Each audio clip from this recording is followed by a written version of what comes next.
Joseph Ayo Babalola. C'est le professeur Sabior et Bio Bako qui a dit « De grands hommes apparaissent de temps à autre pour contribuer à façonner le cours de l'histoire humaine. L'histoire de leur vie ne constitue pas à elle seule la totalité de l'histoire de l'humanité, mais elle sert néanmoins à éclairer cette histoire et à dévoiler le cours des événements humains. L'histoire de l'apôtre Joseph Ayo Babalola, sa vie et son œuvre peut ainsi être classée. Sa révolution sans précédent dans le domaine du réveil spirituel a donné naissance à ce qui est maintenant connu sous le nom d'Église apostolique du Christ, EAC, une église indigène nigériane. Son background: Joseph Ayo Babalola est né le 25 avril 1904 de David Rotimi et de Madame Martha Talabi qui appartenait à l'église anglicane. La famille vivait à Odowa, à Ilova, une petite ville située à environ 90 km d'Ilara dans l'état de Kwara au Nigeria. Le pasteur Medaichi écrivit dans son livre que des circonstances mystérieuses entourèrent la naissance de Babalola ce jour-là, qu'un objet étrange et puissant explosa et secoua les nuages ce jour-là. L'expérience de Babalola commença la nuit du 25 septembre 1928 lorsqu'il devint soudainement agité et ne put pas dormir. Cela dura une semaine. Il n'avait aucune idée de la cause d'une telle expérience étrange. Le point culminant survint un jour où, comme d'habitude, il travaillait sur la route d'Ilasha-Iguaroki. Soudainement, le moteur de la niveleuse s'arrêta. À son plus grand étonnement, il n'y avait pas de problème mécanique visible. Joseph devint confus et perplexe. Il était dans un état de confusion lorsqu'une grande voix, semblable au son de nombreuses eaux, l'appela 3 fois. La voix était forte et claire, et elle lui dit qu'il mourrait s'il refusait de répondre à l'appel divin, d'aller dans le monde pour prêcher l'évangile. La même voix vint à Joseph une deuxième fois, lui demandant de jeûner pendant 7 jours. Il obéit et à la fin de la période, il vit une grande figure d'un homme qui, selon le pasteur Alokom, ressemblait à Jésus.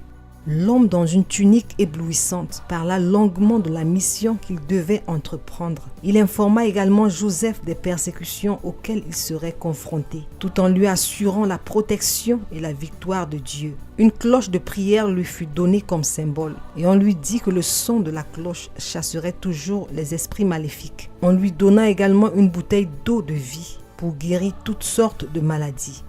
Ainsi, partout ou chaque fois qu'il priait sur de l'eau à des fins thérapeutiques, une guérison efficace était obtenue pour ceux qui buvaient l'eau. Joseph Babalola devint ainsi prophète, doté de pouvoirs extraordinaires grâce à la puissance du Saint-Esprit. Il pouvait passer plusieurs semaines en prière. Le périple du prophète Babalola commença en octobre 1928. Il entra dans la ville de la manière décrite et passa pour un fou. Babalola commença immédiatement à prêcher et à prophétiser, avertissant les habitants d'Odowa d'un danger imminent s'ils ne se repentissaient pas. Il fut arrêté et amené devant l'officier de district à Ilari pour avoir prétendument perturbé la paix. L'officier de district le relâcha plus tard, lorsque les allégations ne purent être prouvées. Cependant, on dit qu'il y eut quelques jours plus tard une épidémie de variole dans la ville. L'homme dont les prophéties et les messages étaient autrefois rejetés fut rapidement recherché. Il parcourut la ville en priant pour les victimes et elles furent toutes guéries.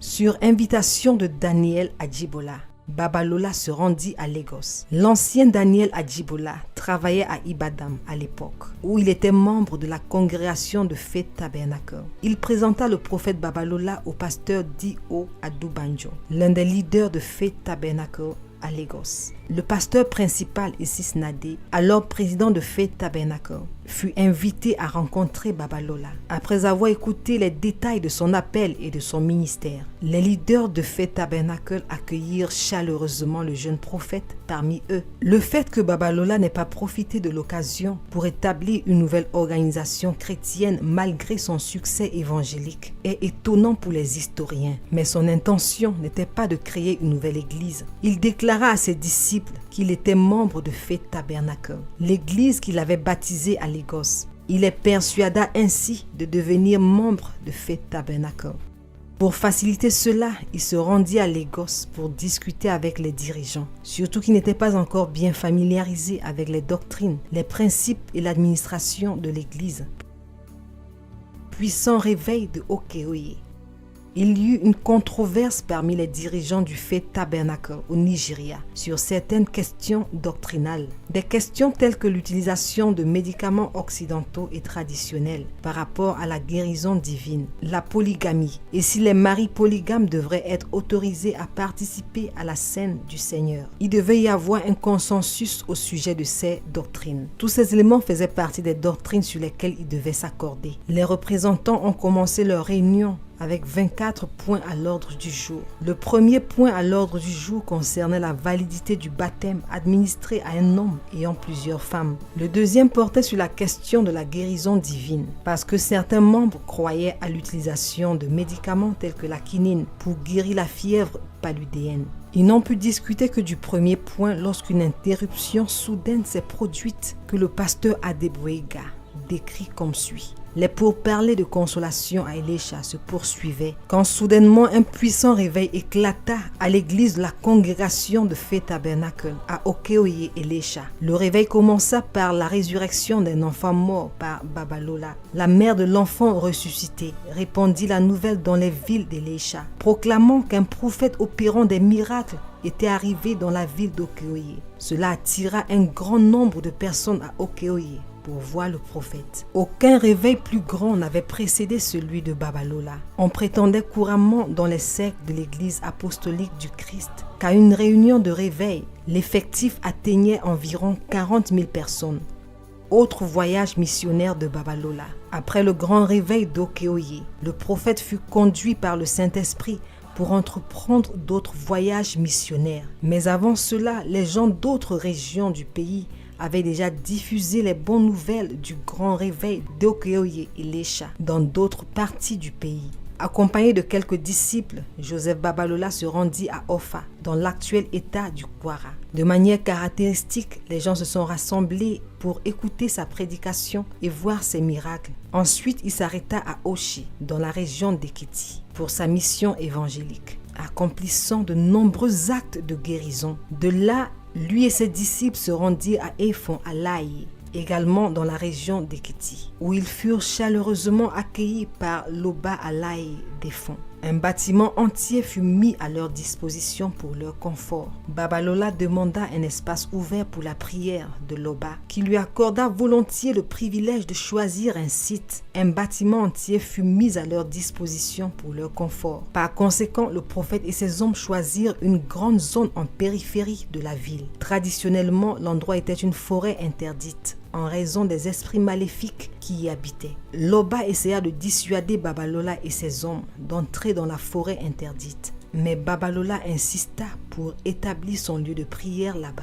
Les missionnaires pénétrèrent dans la forêt, la défrichèrent et la consacraient comme lieu de prière. Vu qu'aucun mal ne leur advint, les habitants des fonds Olaye furent inspirés à accepter la nouvelle foi en grand nombre. En 1935, il épousa Dorcas. La naissance du CAC au Nigeria. L'évangélisme spectaculaire du prophète Joseph Ayo Babalola apporta avec lui une vague de persécution pour tous ceux qui se sont précipités dans la nouvelle foi. Les églises missionnaires étaient prétendument jalouses et hostiles, surtout parce que leurs membres constituaient les principaux convertis du Tabernacle Church. On prétendait largement que le mouvement de réveil était une organisation sans loi et indisciplinée. Malgré ses relations décevantes avec des groupes étrangers, l'église Faith Tabernacle du Nigeria considérait toujours comme prestigieux de chercher une affiliation avec des organismes étrangers. Cela fut suivi d'une demande formelle d'envoi de missionnaires pour renforcer la position du Faith Tabernacle Church du Nigeria. Des missionnaires arrivèrent et sur leur conseil, le Faith Tabernacle nigérian fut cédé à l'église apostolique britannique. Par conséquent, le nom fut changé du Faith Tabernacle Apostolic Church. Des différences doctrinales entre les deux groupes commencèrent à apparaître,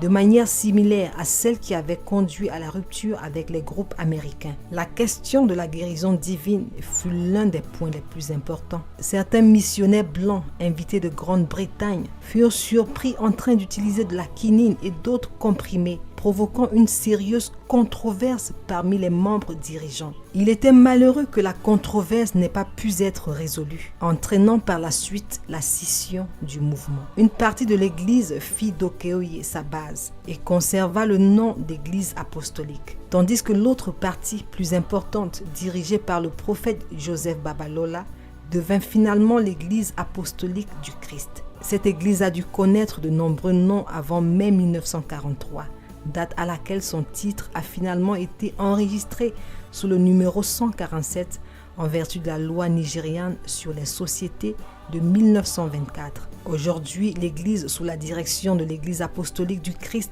contrôle plus de 5000 assemblées et est réputée l'une des organisations chrétiennes les plus populaires au Nigeria. Et elle reste la seule organisation autochtone ayant une forte foi dans la guérison divine.